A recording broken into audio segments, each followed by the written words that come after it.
Hello, this is Ed Burke with PlaceForTraders.com for Tuesday, April 7th. Starting off in the June S&P. In my last video, I talked about the pivot level of 836. For Monday, we needed to stay above 836 for a bullish market. Below 836, we're looking at a bearish market. I had the first line of support down at 828.5.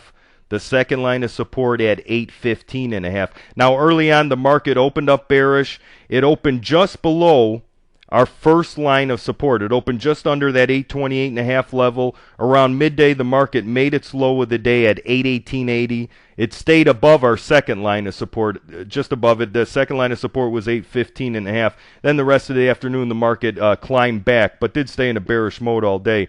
The market closed down 1020 at 830.40. Now for Tuesday, I'm looking at the pivot level of 828. We need to stay above 828 for a bullish market. Below 828, we're looking at a bearish market. Notice that that's very close. I mean, we settled at 830.40. The pivot's at 828. For support, I'm looking at the first line of support at 821. The second line of support at 813. For resistance, I'm looking at the first line of resistance at 836.5. The second line of resistance at 843. Now here I have the weekly pivots. Right here is the weekly pivot. It comes in at 820. I want you to take notice of this.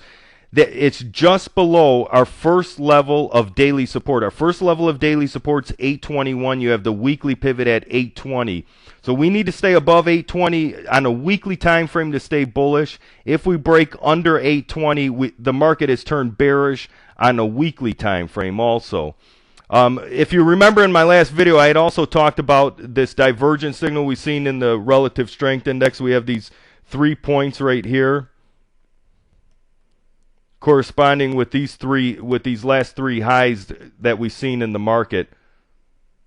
Now, obviously, you can see the divergence when you draw a trend line across the relative strength index. It's flat to pointed lower, where obviously if you drew a trend line going across these highs, you see higher highs.